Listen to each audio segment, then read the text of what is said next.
This program is brought to you by Emory University.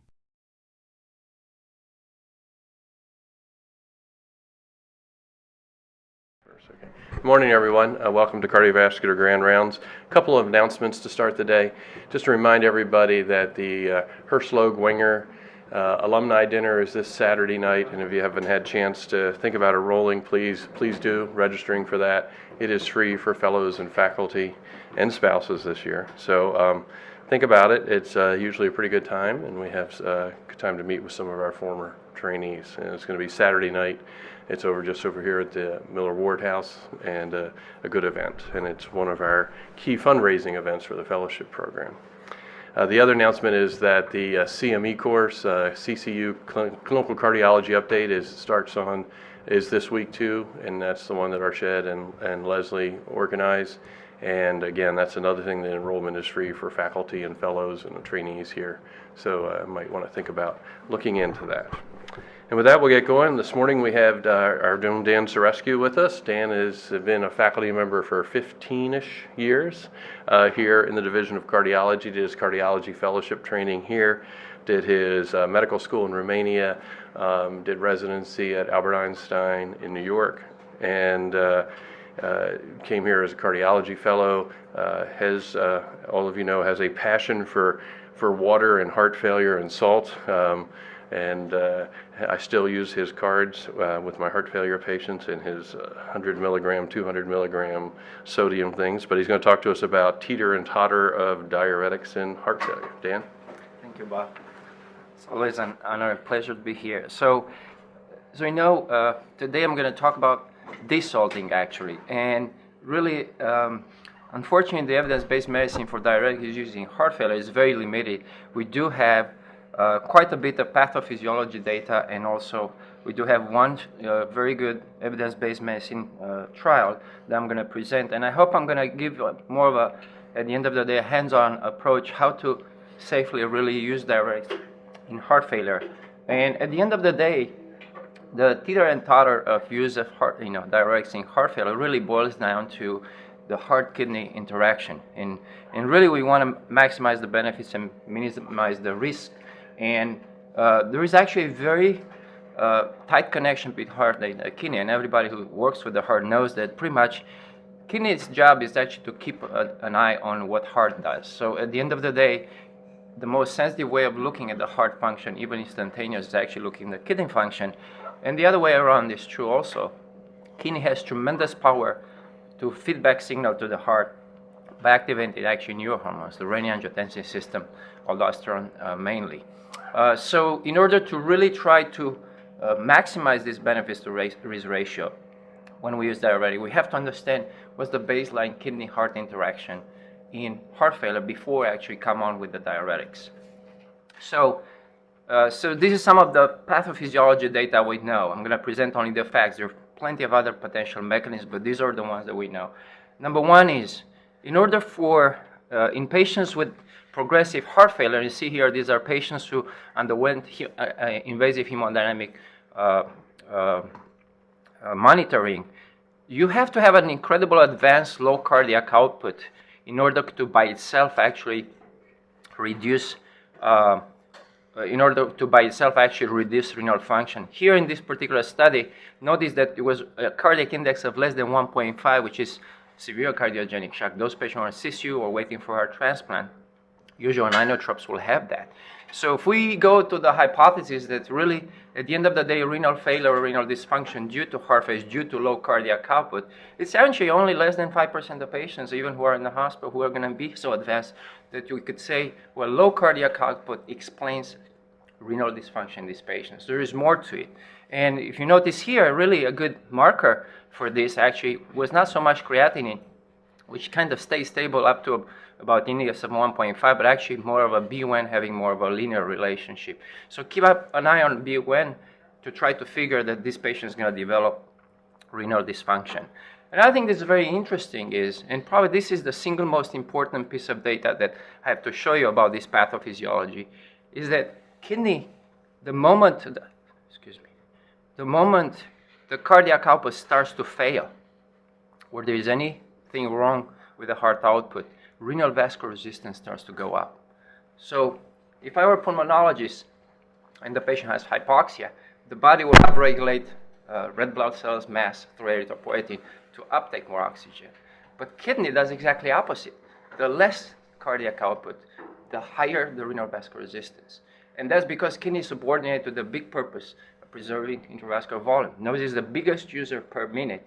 And actually, the moment it senses something is wrong, there's an active renin-angiotensin system to actually shut itself down out of that. And that's okay if you have acute problems, dehydration, blood loss, but this is a chronic issue. Kidney becomes, instead of an innocent bystander, an actually active perpetuator of this problem. And actually, overall, patients with advanced heart failure who we know, they have increased systemic vascular resistance. 2/3 of all that systemic vascular resistance is actually the kidney. So kidney is the main where the bottle occurs.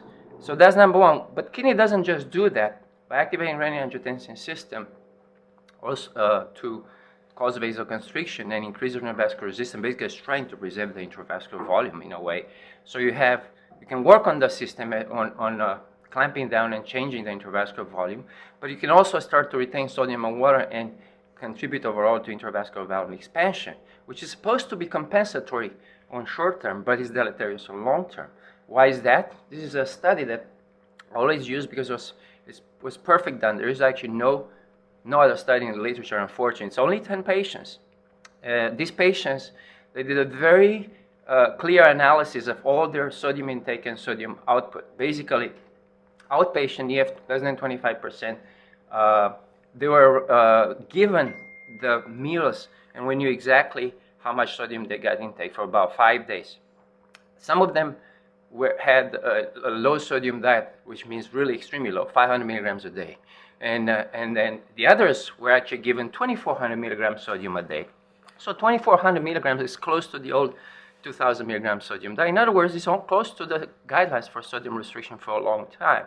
And it was fascinating. After 5 days, these patients actually, they were collecting their urine, their sodium in their urine, their weight after 5 days, and underwent invasive hemodynamic monitoring to check cardiac filling pressure. So I like this because, see what happens. Even if this patient clinically looked the same, they were compensated euvolemic according to clinical guidelines.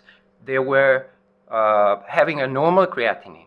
Half of them, at the end of the day, after 5 days, had a sodium retention. They actually gained about 5 liters after 5 days. And it's interesting, even if they had the same water intake, about 2 liters a day, it's only the one who had a positive sodium balance at the end of those 5 days that actually retained the sodium. Okay, and not only they retained the sodium, almost for 5 grams of sodium, they retained 5 liters of water, and they had lower urine output correspondingly. But actually, they had a higher neurohormone activation both in the plasma, here's plasma renin activation, angiotensin activation, and aldosterone. So those were patients who even had normal kidney function according to BUN and creatinine. They had neurohormone activation already that we usually don't measure clinically. And their cardiac filling pressures at the end of the day, after 5 days, did go up from that. So this shows you that actually those who were to have cell neurohormone activation, they were more advanced heart failure, they were sodium retention, they had more congestion. And this is pretty much is telling us that it's not really the water intake for this patient, but actually it's the sodium intake, which is guided by the cell neurohormone activation that leads to that.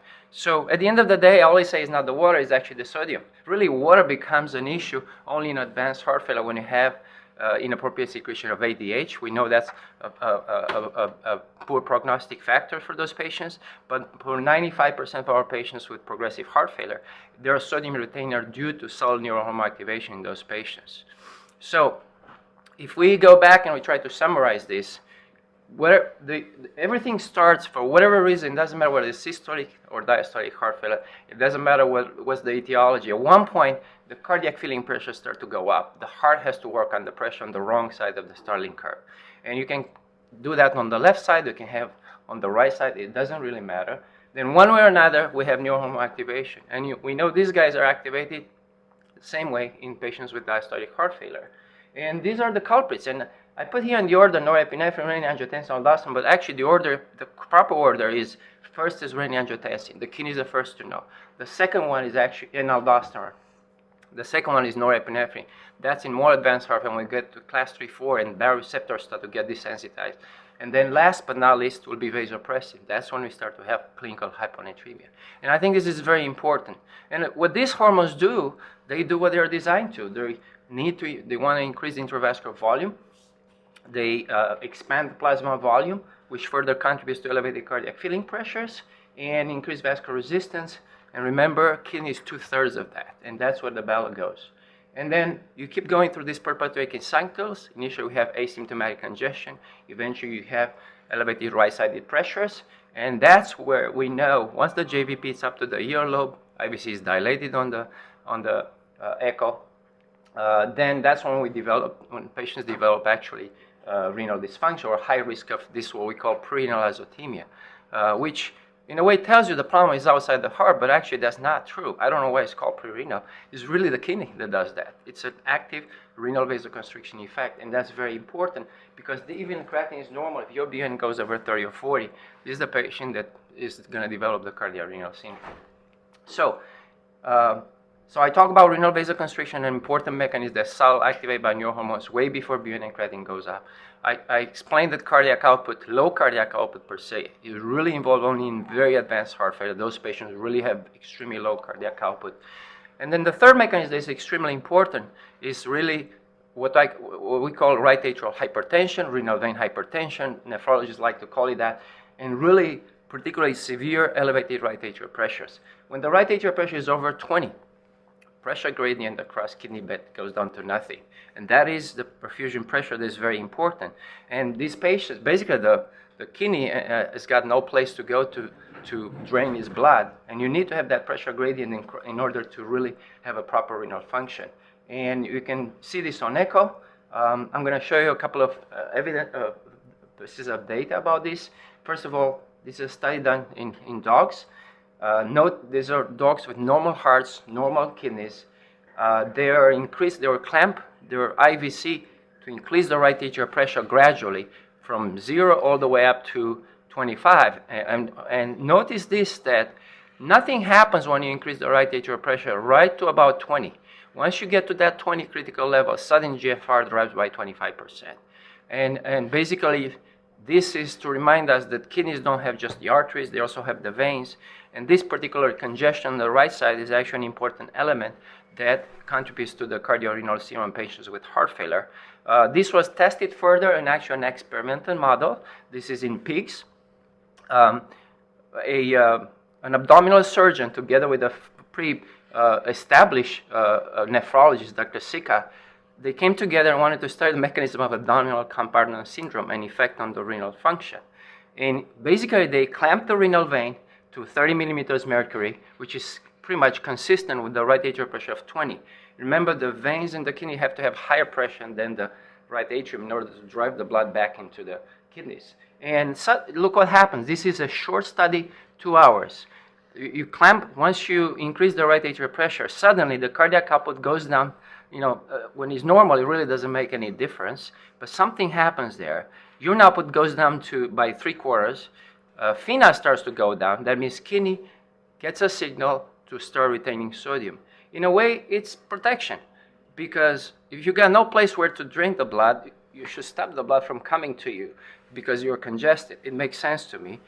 Systemic vascular resistance starts to go up, and this really correlates within 2 hours with actually activation of renin-angiotensin system in an otherwise perfect normal heart, no other prior neurohormone activation. Renal blood flow, as you notice, goes down. That's the main signal. You release the clamp, it goes back to normal. GFR goes down dramatically as soon as you go to a right atrial pressure of 30, and aldosterone and plasma renin-angiotensin start to go up. So what this suggests is that once you have that right atrial pressure over 20, that by itself further contributes to neurohormone activation, and that's the main key here. How can I fix this? Well, you got to decongest. Unless you get that right atrial pressure down to have a proper pressure gradient across the kidney vascular bed, that should be a goal. You're not going to be able to get this kidney better. And this is not new. This actually was reported in human physiology back in the 1931, long time ago. And basically, I put a little cartoon here to show that each time you have any form of heart failure with elevated cardiac filling pressure, you're going to have renal arterial vasoconstriction. You're going to have eventually renal vein hypertension if congestion begets congestion and your volume of relative right atrial pressure is high. And this particular study shows that that Winton has done a long time ago, that once the right renal vein pressure was going up, the BUN was going up, urine output was going down. The moment he released the clamp, this went back to normal. And not only that, this congestion begets congestion through further neurohormone activation, but this is actually deleterious to the heart. This is an old-fashioned Frank Starling curve from 1904. If you look at a heart that has normal ejection fraction, we know according to Starling law that the higher the cardiac filling pressures, then the higher the cardiac output. In somebody who has normal ejection fraction, it's very rare when you further increase the cardiac filling pressure that you can actually really drop the cardiac output. But the lower the ejection fraction, the curve shifts to the left. So see this point of maximum relationship between cardiac filling pressures, the wedge, namely here, or LVDP, and the stroke volume gets shifted to the left. So a weak heart likes low and low actually cardiac filling pressure. And this has been proven in clinical trials with systolic heart failure by Dr. Lynn Stevenson at Brigham Women cardiomyopathy unit. And my whole point showing here is that if you have somebody who's congested with the right atrial pressure is over 20 or LVDP is over 20, actually by itself that's deleterious to the heart. The heart has to work on the wrong side of the Starling curve. And by itself, congestion here will contribute to 50% cardiac output, but also further heart stretch and further neurohormone activation. This is acute, and this can be perpetuated chronically. So I'm one of maybe the few who believe that there is no such thing as asymptomatic congestion when it comes to heart failure. You actually, ideally, you like to keep the patient euvolemic if they don't necessarily know as much as you can, and I hope I can prove that to you. This is just an example from literature back in the mid-30s when Winton published this paper. Also show a patient with acute heart failure, acute renal failure, had horrible 40 pounds fluid overload, had renal failure with creatinine all the way up to 4, and to his surprise, by keep scaling up on diuretics and actually achieving a total negative balance of 25 pounds weight loss, actually the creatinine eventually improved a lot and got close to baseline, somewhere between 1.5 and 2. So again, sometimes, particularly right side heart failure, pushing through diuresis, actually decongestion, actually improves the renal function in these patients. Now, more recently, from patients with advanced heart failure, this was a nice study published in JACC by Mullens, showed that actually really, if you try to predict who's going to develop renal failure from those who come with acute heart failure in the hospital, it's actually the CVP and the right atrial pressure is by far the highest predictor. So the higher the CVP is less than 8, very few will develop renal dysfunction. And once it gets to about CVP over 24, actually up to 80% are going to develop renal failure in the hospital. So keep an eye on that. And why? Because that's a simple clinical sign that you can predict that even they have a normal creatinine. If I see JVP to the earlobe, if we look at the echo, we see an IVC that's dilated, no respiratory validation, that tells you even if creatinine is normal, they're more likely they're going to develop renal failure. So to summarize this, I talk about renal vasoconstriction, low cardiac output, renal vein hypertension. The moment we hit that right atrial pressure over 20, the kidneys, most of these patients clinically on the labs, they have prerenal azotemia, okay? And let's see what happens now after we hit them with diuretics. What kind of data do we have? And believe it or not, it's actually a very low study. As a matter of fact, the only, before I go on, I want to summarize this to make a case that the reason why diuretics are a necessary evil is because congestion begets congestion, and symptomatic congestion causes 90% of heart failure hospitalization symptoms. Yes, is it true? We never had a study, and probably will never have, where we can prove that diuretics per se will improve mortality on long-term patients with heart failure. Okay. However, Patient come in the hospital because they are congestion. So even the only reason is to reduce their hospitalization, readmissions, and improve symptoms. I think we need to decongest. Everybody knows that. The sodium water retention contributes to heart failure progression via neurohormone activation. And I made some, I showed some data for that.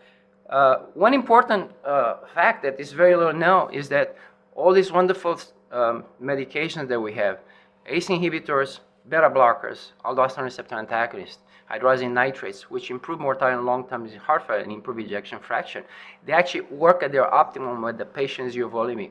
The second part of that study I showed you where sodium accumulated patient got congestion, cardiac filling pressure went up, they actually gave a challenge with captopril, 25 milligrams, and they look at the cardiac filling pressures. The ones who were euvolemic had the proper response to captopril by 12 millimeters mercury like you would expect. The ones who actually were congested only had half of that response, only 6 millimeters mercury. So basically, we know volume status titrates the response to your vasodilators and survival medicines in heart failure. If you're euvolemic, you get exactly what you expect, like has been proven in clinical trials. Clinical trials on long-term were designed with patients who are outpatient, more likely to be euvolemic, and that's why they benefit from it. If your volume overloaded, is blunted response, and patient is on optimal medical therapy, but comes and I see him in the clinic on, yes, on 25 twice-a-day carvedilol, lisinopril 40 milligrams, spironolactone 25, they're on 40 milligrams of furosemide a day with 40 pounds fluid overload. Well, nothing gets anywhere. Nothing is going to happen. You got to reset the clock, get the patient euvolemic, and then expect they're going to do their job. So that's very important. And the other way around is true also. If they're intravascular depleted and we overdiurese, then it's enhanced effect. You're going to have way more side effects from actually the vasodilators and the beta blocker, and you got to pull back and let them, reset the clock. I also show you some data that chronic congestion contributes to cardiorenal syndrome through the persistent neurohormone activation. As a matter of fact, this is the only link we have so far. And worse long-term prognosis in patients with heart failure. So let's see how now we can put all this together and see what diuretics actually do in patients with acutely compensated heart failure. And what's the data about it? And believe it or not, we only have one study that was ever done and now this is almost, it's actually, you can do the math, it's 31 years old. All right, Gary Francis, when he was the head of a heart failure at Cleveland Clinic, this wonderful study. And basically took all the patients with acute heart failure who needed obvious more advanced heart failure here. Notice that here the stroke volume was very high, the wedge was 28, ejection fraction average was about 20-25%. They were admitted in CSU for invasive Swan-Ganz catheter treatment.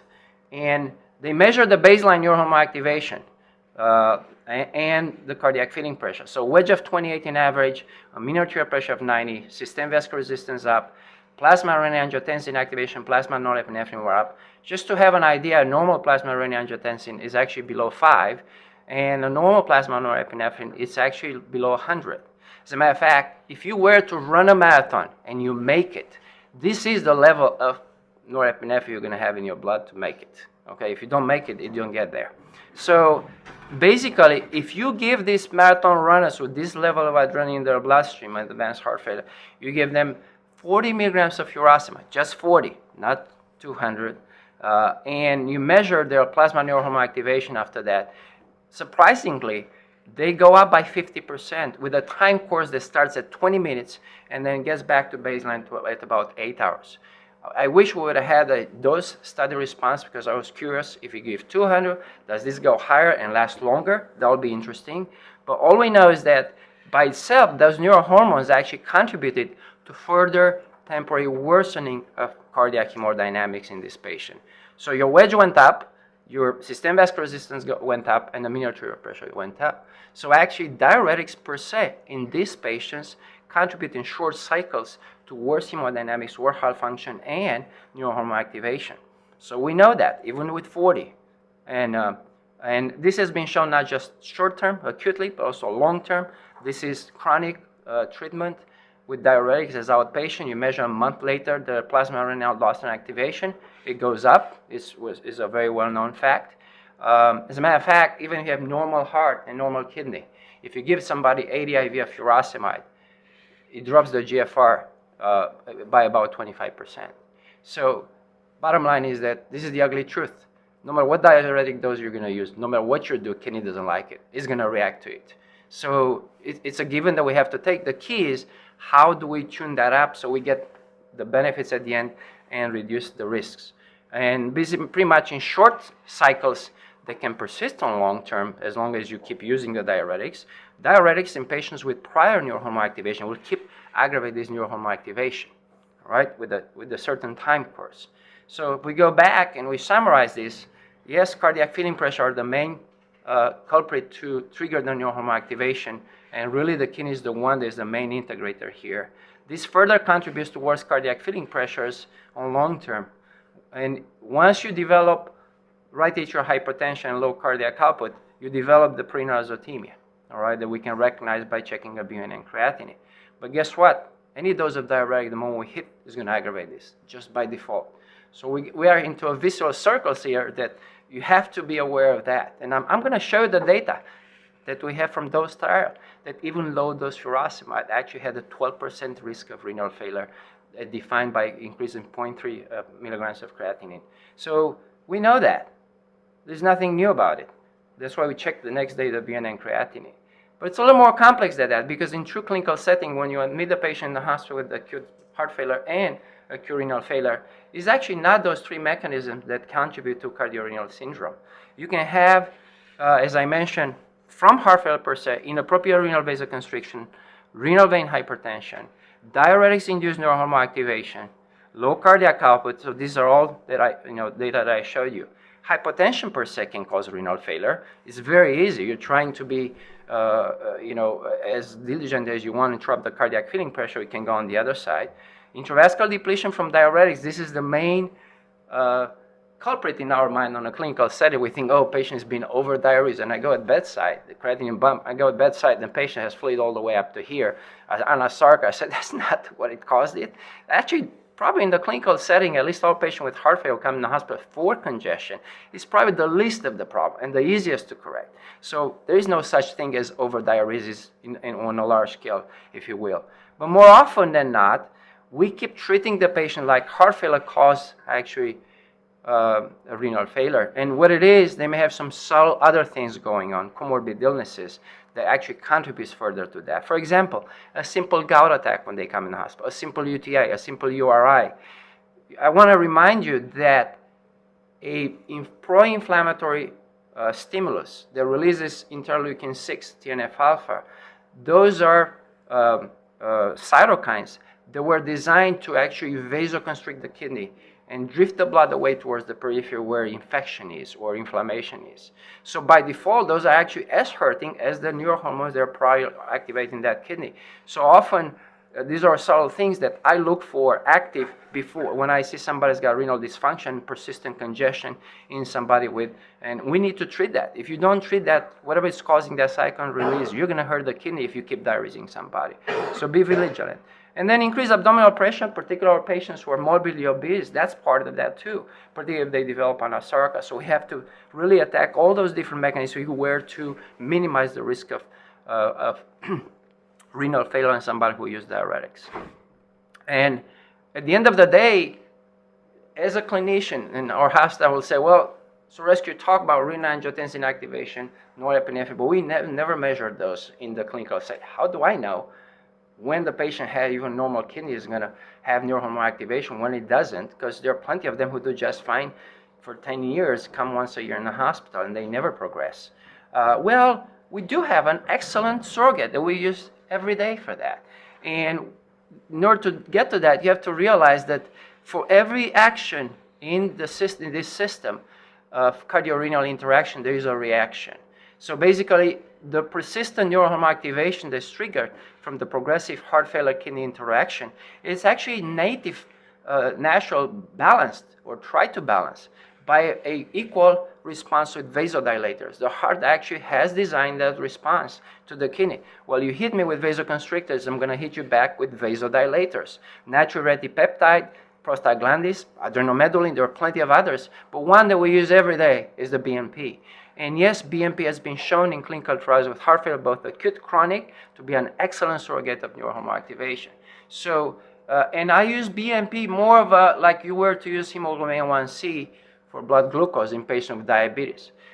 Even if the sugar is up just to 200, but it's up for a year, you can have a hemoglobin A1C at 14. All a high BNP or high hemoglobin A1C tells you the duration, how long that diabetes or that congestion has not been controlled, and the heart has to work on the cardiac filling pressure. It does not tell you the severity necessary prognosis. So if I have a BNP of 4,000, that patient has been for months or years that way. If I have a BNP of 200, that means only recently what happened. And I think that's very important. So think about BNP as a marker of neurohormone activation, because I think that's a good guideline for that. We also know, and here is, for example, a study was done in 2002 by Dr. Stevenson at Brigham and Women that actually used invasive hemodynamics and nitroprusside with diuretics, the same similar group of patients with advanced heart failure who needed to come in situ for tuning. And why do I use this group? Well, those are the guys who are likely to develop the cardiorenal syndrome. I think that's a good way of trying to find things that are obvious and then to go to more subtle things. And look at this. Elevated cardiac filling pressures, elevated systemic vascular resistance, pulmonary vascular resistance, about 3 times. Index was low. They were diuretic and treated with nitroprusside, no inotropes here. After 3 days, everything was normalized. They were advanced switched then to PO vasodilators with captopril, nitrates, hydralazine. Notice that the dose of furosemide was definitely not low here, okay? And that led to actually a reduction in B-type natriuretic peptide and also the neurohormones, okay? So, and the whole purpose is to show that and there's plenty of literature showing that actually is a perfect correlation between BNP level at the end of discharge, mortality on long term, and neurohormone activation with heart failure. As a matter of fact, if we get a BNP on admission and then on discharge, if we show that we can reduce that by 50%, those are patients who are much less likely to come back in the hospital, get rehospitalized in 60 days. Also, they'll live longer and more likely they're going to tolerate the other medicines that are supposed to prolong life. So BNP is a nice objective marker here that is very important, and we kind of know this from a Teeter registry now on large scale, over 250,000 patients admitted in the hospital with acute decompensated heart failure. It doesn't matter what's their ejection fraction, and notice that the BNP on the highest quartiles had the highest mortality, up to 7% inpatient, and really there was a pretty linear correlation between the BNP levels and inpatient mortality. So yes, BNP is a number in a way, but it's a very important number. We know the same troponins, it doesn't matter what's the etiology. If it's high, you're going to have a worse risk of survival than the ones who don't. So I gave you a nice marker here as a surrogate for neurohormone activation, even when they have normal kidney function, to help us with the clinical exam.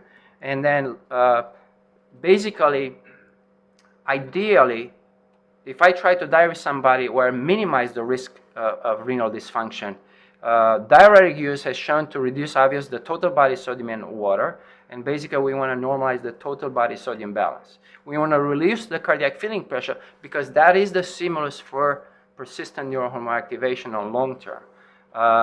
You want to improve renal function, and again here as a surrogate I should have added instead of neurohormone activation, BNP. I think that's very important because that's what we can measure. Improve heart failure symptoms. 90% patients come because of congestion in the hospital for heart failure. So that's an important surrogate. I don't care that it doesn't improve mortality. It's enough for me to try to decongest the patient and reduce the hospitalization. On the other side, though, if we truly over-diurese and dehydrate somebody from too much diuretic use, you will have, patient will be symptomatic, they'll be dizzy, hypotensive. Actually, that causes neurohormone activation just fine. Remember, the initial stimulus for neurohormone activation is actually intravascular depletion. All right? You will cause renal dysfunction. I'm going to show you some nice data on long term. Of course, it depletes potassium, magnesium, can cause persistent elevated uric acid and pseudogout. These are some of those side effects that are important both for acute and chronic use of diuretics. So I would like to show you 2 studies that were actually, they've been now frequently quoted in the literature as a sodium restriction, as a proof that sodium restrictions is not effective in patients with heart failure. And I actually, looking, if one reads the actual study, realizes that, well, this was labeled as a sodium restriction study. This is two Italian studies that were done by the same group. Basically, 232 patients, class 2 heart failure. They were randomized to receive what they call a low sodium diet, 1840. I don't really know how they came up with this number. And then a high version, which is just 1,000 milligrams extra. By the way, I measure our sodium in our patients on 50 patients. And I can tell you most of my patients are the ones who are really serious about sodium restriction, are close to 3,000 a day, okay? So this, according to our guidelines, is really, and the actual clinical practice, there's not serious sodium restriction. Anyway, having said that, they randomized to this, and they followed them on long term, up to 6 months initially and eventually 12 months. And to their surprise, patients who had higher sodium intake, all right, higher sodium intake had better mortality after 12 months, only 7%, better hospital readmissions, and of course that correlated with neurohormone activation. And of course, the patients who were in a lower sodium intake had a higher mortality. This is 26% by the end of the year, mortality. That's a huge mortality. And I was trying to figure, I'm sorry, this is the readmission, this is the mortality. Readmissions and heart failure readmission, this is the mortality, sorry. 40% by 1 year, okay? And then 26% readmissions. And if you go back to the methodology, you cannot stop but look and be surprised by the amount of diuretic was being used here. Basically, these patients were for a year in a dose between 500 milligrams furosemide a day as outpatient, up to 1,000 a day. Okay, so if I look back, and yes, I understand the intention to treat, but I also cannot stop to think that this was actually basically, at the end of the day, tested the hypothesis where they're using higher salt as an antidote to protect from toxic doses of diuretics for a year. And I would say this is the true clinical trial where it shows that, yes, if you send them home on 500 to 1,000 milligrams a day of furosemide, just because they have heart failure, they will die faster. And yes, sodium is the antidote for furosemide. That's why they live longer. So to me, this is not a sodium restriction study. This is a diuretics, high-dose diuretic used on long term are not good for patients with heart failure. That is correct. All right, so please read the studies before we draw the conclusions, because I tell you, this is quoted now as a data, as evidence-based medicine, that we should not use sodium restriction in all patients with heart failure. In states, though, more often than not, we're not dealing with the overdiuresis and too high dose, at least as outpatient, except with rare patients who are with advanced heart failure. We actually deal with the other end of it. We actually underdiurese these patients. We under-decongest. According to the ADHERE registry, over 250,000 patients admitted with acute heart failure in the hospital. 50% of them go home with the same weight or higher weight than prior to hospital admission. So actually, we do the other way around. We're just more cautious with the kidney function, and we stop to diurese them and decongest them way before they're ready to go home. And this is a simple cartoon that I present to my patients for their lecture, that everybody gets it. There is no magic about it. If we eat 4,000 milligrams of sodium a day, at the end of the day, you're a sodium retainer. It doesn't matter what's the etiology of neurohormone activation. You're going to only lose 2,000 milligrams a day. 2,000 milligrams are going to stay in your system. I showed some data. That's why I came. 1 gram of sodium retains 1 pound of water. I can't quantify how much sodium I actually really took, but I can tell you, I'll tell my patient a rule of thumb. If you gain 2 pounds, you had 2,000 milligrams too much sodium the day before. And basically, we try to reestablish that balance by using a diuretic. The only known effect of a diuretic is to excrete sodium from the kidney, all right? And it's not a perfect science. Ideally, you really want to use the dose and frequency of diuretic that will just take that edge off, just those 2,000 milligrams. But unfortunately, for a given patient, for a given renal function, for a given sodium intake, that's not going to work perfect. So you got to be able to teach the patients how to do that. Ideally, we want that. Of course, if we use too high dose, we're going to get them dehydrated. And if we use too low dose, then we're going to have persistent congestion and persistent neurohormone activation. And this is where all the science and actually the source of all good and evil between diuretics and using heart failure. So really diuretics normalize renal sodium balance, but increase the risk of renal failure by activating neurohormones. We know that. So how do we normalize that sodium balance and minimize the risk of neurohormone activation? Okay, I'm going to present now the dose trial, which probably most of you are familiar, but I wanted to give a slight different interpretation of the actual data, looking at not what necessarily the study promised, but actually what the data showed out of the study, and see if we can change that a little bit. So this is a patient who comes in the hospital, 67 years old, an ejection fraction of 25%, gained 12 pounds in the prior 4 weeks prior to admission. He's been on 40 milligrams daily, run out of medications, no dose, no medicine right now. He's got clear evidence of congestion with some right atrial hypertension, has a BNP of 700, has already stage 3 chronic kidney disease from heart failure. And according to the dose trial, how would we dose? What should be the dose for this of diuretic for this patient? Shall we give 60 IV of furosemide, which is probably what happens most of the time in ER as a first reaction? Shall we give 40? We just convert the PO to IV. Shall we give 100? Shall we give, you know what, the places really doesn't work once you have got congestion. Let's switch to torsemide. Or how about IV furosemide drip? Is that superior to just a bolus? Okay, and let me show you the data from the dose trial. So dose trial, I think, was probably the best clinical trial was designed for acute heart failure, other than probably a SAND trial, which was a negative trial that we know of at this point. And basically, there were 400 patients. The clinical question was, admitted with acute decompensated heart failure. The clinical question was, what should be the dose that we should use? Should we use low dose by converting IV, the PO milligrams, let's say 80 milligrams to IV 80, that would be a low dose, or we should just increase by 2.5-fold, which is 200 milligrams equivalent. And shall we give it in bolus, or shall we give it as a continuous infusion? Because there's plenty of data from nephrology literature suggesting that actually continuous IV drip may prevent that renal dysfunction that's very important, as opposed to if you give the bolus. And at the end of the day, really, it didn't make any difference. There was a major surprise. After 30 days, including 60 days follow-up, there was absolutely no major difference between death, rehospitalization, or visits again to emergency room for the patient within 60 days.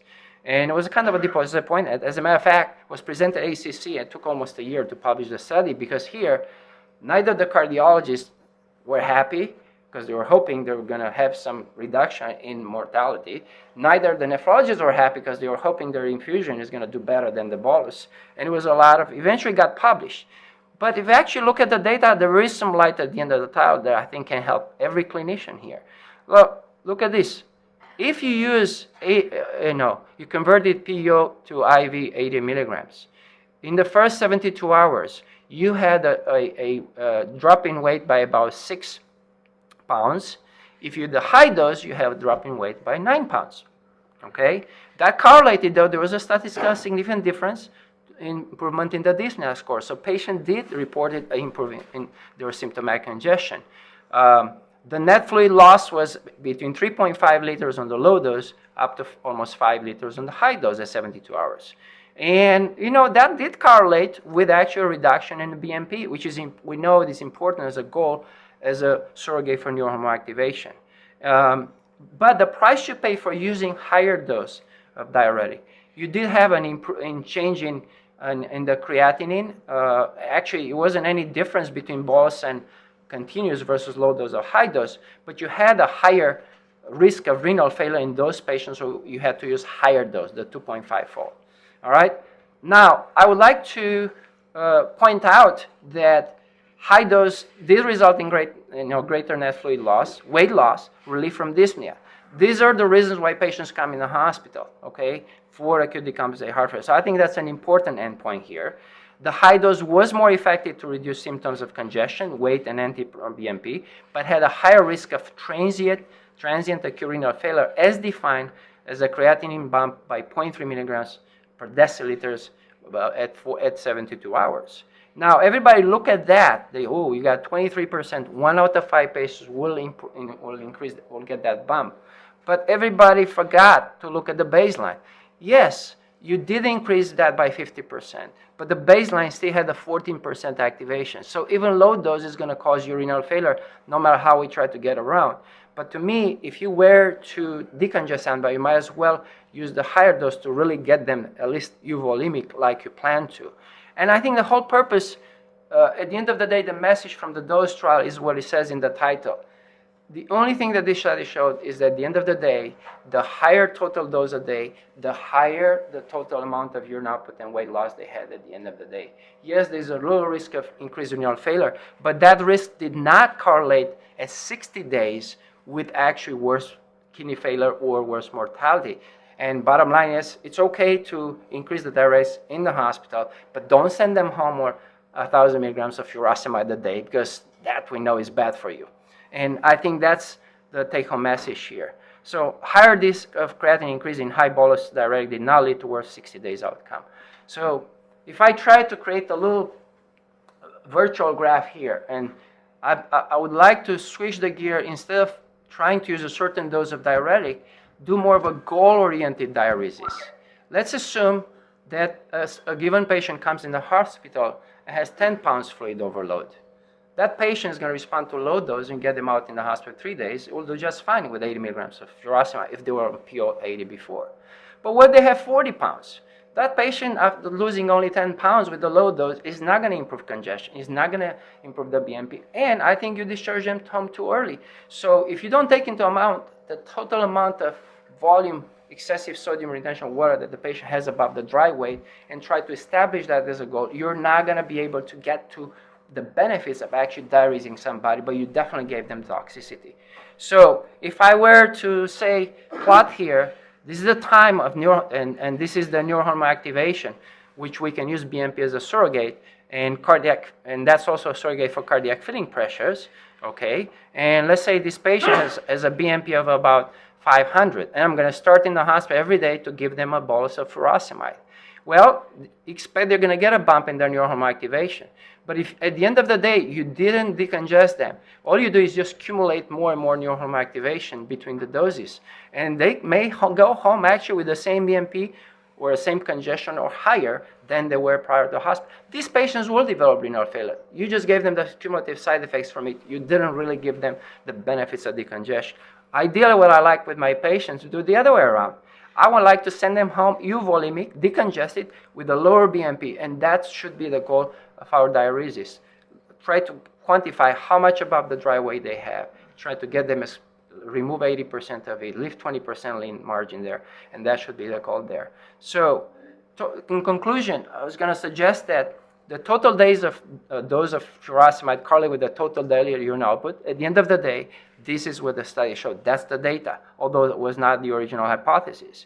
And if I have a patient who comes in the hospital, we know the data shows 80 milligrams of furosemide, which 1x oral dose produced 3.5 liters of daily, not daily, total urine output in 3 days. 200 milligrams, 2.58 produced 5 liters. And I'm going to recommend that we should use a goal-directed approach. If I estimate patient has less than 10 pounds fluid overload, I'm going to use the low dose. You can just convert PO to IV. Of course, you have to take into account a creatinine of 3 is going to respond different to that. You might need to double that. Take other. The assumption is that here the creatinine is normal, the kidney function is normal.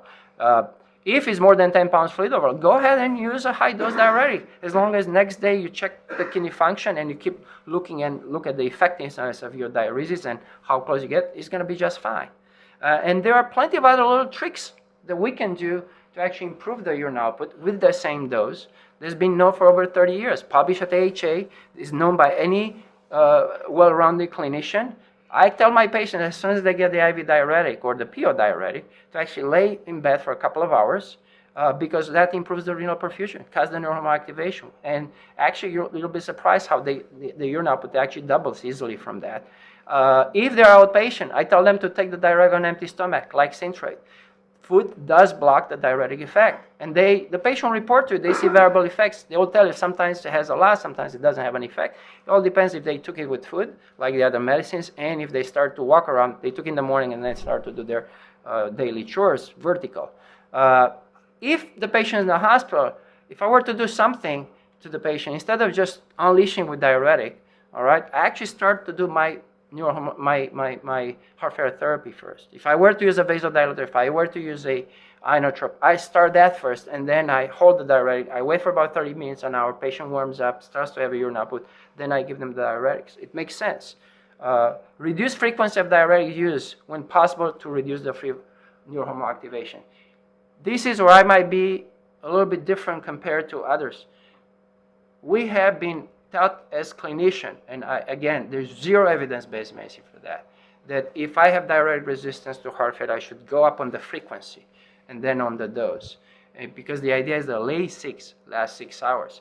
And I think that must have been some reason that the original company who made furosemide came up with that so you can use more. But there's zero evidence for that. There's no reason why we should use it once a day, every 4 hours, every 8 hours, where when the dose trial told you it doesn't matter how you use it, it's the total amount a day that matters, including the drip. It doesn't do any difference in terms of renal failure.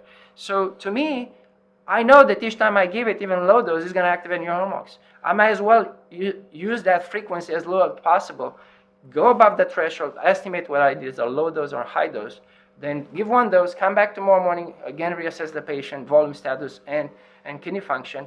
And I've been doing this for 13 years, and they're just fine. As a matter of fact, it's protective because if the patient in the hospital, you let yourself first assess the renal function before you hit again with diuretics. And there is no reason why we need to increase the frequency. And the same as outpatient. And there are other tricks that for house staff is important. I talk about that anybody's got right side heart failure, gut congestion, furosemide absorption goes down to 0. So switch to torsemide or bumetanide. Those are better absorbed. The diuretic resistance, the true mechanism in those who from heart failure is actually due to renal hypoperfusion from vasoconstricted. You do need to be aware that long-term use of loop diuretics will cause tubular hypertrophy through the aldosterone activation. So at one point we have to counteract that if the patient has persistent volume overdose. The overdiuresis concept with intravascular volume depletion really often is not necessary because you dehydrate somebody. Again, that's easy to check. Check orthostatics. Patient is not volume overloaded. You hold the diuretics, give them some fluid back. Sometimes I give them if I need to, and that's easily fixable and the fastest. But often is they have some prior unknown source etiology, a little UTI, a little gout. They still have volume overload, they're warm, and then you suddenly hit them with a diuretic, which is going to do exactly opposite, and we call it overdiuresis. Of course, reflex, we hold the diuresis, but what we need to also do, something is not right. This patient should have responded properly, is warm, should have not bumped their creatinine. What else is going on? You got to step back and figure that out. There are two conditions going on. And really, as outpatient and inpatient, the single most frequent cause of diuretic resistance is the loop diuretic antidote, which is sodium. You can't possibly, be negative a sodium balance if you ingest a lot of sodium. And as outpatient is the patient's fault. All you can eat Golden Corral. As a matter of fact, I always joke with the house staff. And when the patient comes in the hospital, I just assess how many pounds of fluid they have, 20, 40 pounds. And I go in there and I show up by telling them, you usually go to Golden Corral or Red Lobster. I know exactly where they go, depending how much fluid they have on board.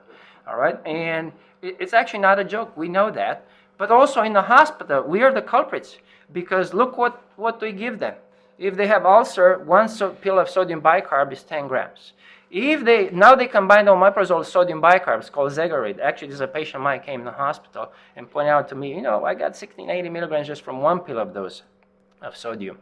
Now, the best one is the sodium chloride, 0.9%, 0.9 grams per 100 ml, 9 grams per liter. All right, so if you have any reason on a patient who has chronic neurohormone activation, it doesn't matter the etiology, whether it's cirrhosis, kidney disease, or heart failure, to give fluids, all right, you're giving them 9 grams of sodium per liter of fluids.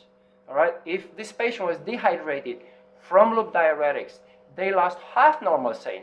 It makes no sense why we should give twice more sodium when they need about a little sodium and they need a lot of water back. That's how you created to begin with the damage. So I tell the house staff and the patients, ain't nothing normal about normal saline, okay? And I think that's very important because I think that's part of half of our bounce back, why that weight, when we send the patients home, only 50% actually have a weight that's lower than the baseline. Because if their creatinine bumped a little bit, it's an immediate reflex to give them back some normal saline, and then after that, you're actually gonna, when they need is the water, they don't need the salt back, because that's what neural activation does. And that's why they retain water after that. So this is very important. Actually, when we prescribe antibiotics, Zosyn, it's equivalent of 1 full day with the normal creatinine is equivalent to 1 liter of normal saline. And people don't know that. You can actually tell the pharmacist to do it in half normal saline. There are so many tricks one can do, but these are things that doesn't help us. And trust me, I'm a doctor, but I forgot my chemistry from 6th grade. It's not going to help. All right? And my patients know. This is a patient who I gave him an hour speech in heart failure clinic about sodium restriction. I found him cafeteria with pizza. He's a patient with diarrhea, 60 pounds of fluid, and couldn't eat when she came in the hospital. And she was eating so well that she ordered from across the street the Varsity on top of her regular meal. And that doesn't help. And another patient was really on strike and wanted to go home. And I tried to point out to her why she can go home if she keeps ordering burgers from the cafeteria, thinking, by the way, that our cafeteria burgers are low sodium, okay, because it's in the hospital. So that's a problem. So diarrhea resistance, if the patient in the hospital resists the temptation and you see clear their volume of fluid, as for the house staff, please step back a little bit, and the patient is warm and doesn't look in heart failure, but still plenty of volume. If the creatinine bump, something else is going on. Get back and figure what's going on. Treat first that, and then you go back to what's happening. Remember, cytokines are designed to steal the blood away from the kidney and make worse the renal function and response in the heart failure. I'm not going to talk, most of you know the difference between furosemide, bumetanide, and torsemide. I would like, though, to talk about one more point. If and when should we add a second diuretic? Because this is an important clinical question. And of course, this is where if you rotate in different places, everybody's going to have different thresholds to use it. But there are some studies that actually point out that we can use that in an objective way. So this is a study that was done a while ago. They look at patients with heart failure who come to the hospital with fluid overload. And they asked the question, okay, who should get an extra diuretic? Whether you act on the proximal tubule, like this one with acetazolamide. We have also a similar study with metolazone. And it was fascinating. If you look at fraction excretion of sodium before you actually give the diuretics, the ones who really excreted and responded very well by adding the second agent, so they use 80 milligrams of furosemide, and it's very interesting. From those with 80 milligrams of furosemide, look, some of them still had a FeNA less than 1% after you use the 80 of furosemide. So nephrologists, remember, they always stop us, why are you doing a FeNA or check urinary sodium after you use a loop diuretic? Because those guys who actually have a poor urinary output in response to that have a low sodium, they retain sodium. That's the marker of actually neurohormone activation.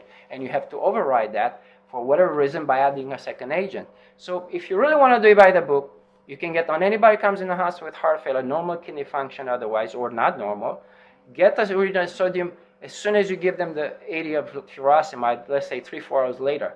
And if that sodium doesn't go up, the FeNA doesn't go up, next day you can easily use a second agent provided patient is still congested.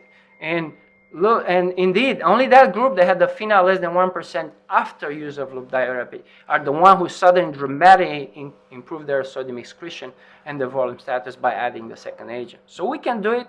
We have data for that. I wish this would be studied in prospective double-blind randomized studies. I know that Divya is actually working on the studies from NIH that is actually trying to compare various doses and double agents on that. I think that's a great study that I look forward to the results. But basically, if here are some suggested strategies for house staff how to treat persistent congestion resistant to diuretic.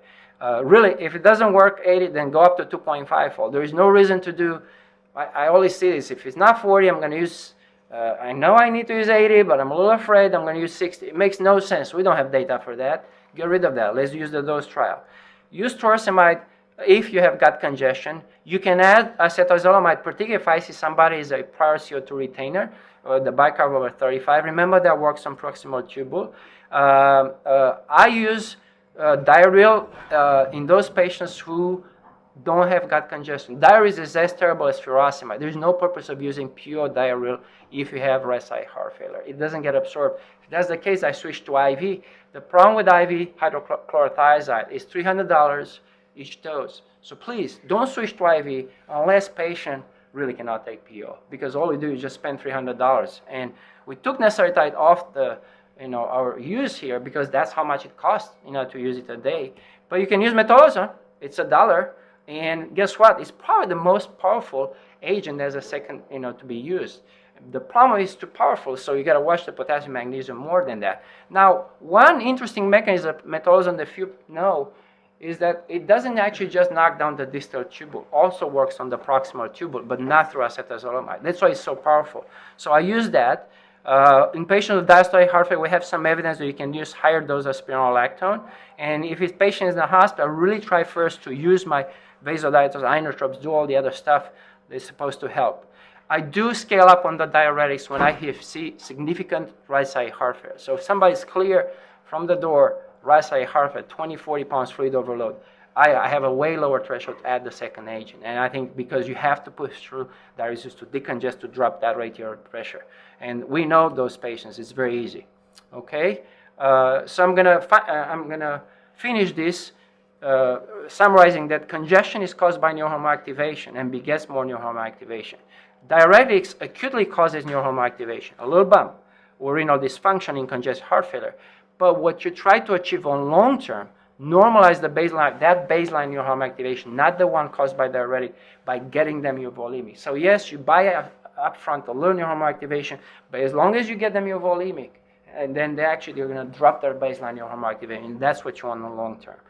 The dose trial showed that total daily fluid removal is related to total dose of IV diuretic independent of the administration. And I like to reduce the frequency and dose as soon as patient is euvolemic. As a matter of fact, I use often every other day, and I insist on educating them how to restrict sodium. Really, I think it's essential that the patient education about sodium restriction to achieve optimum benefit risk when using a diuretic. And I think I told you everything else. All right, thank you. Okay, thanks, Dan. That's very comprehensive. I think given the hour, we're going to probably just do questions afterwards if that's okay with you. But again, thanks so much, Dan. Thanks. The preceding program is copyrighted by Emory University.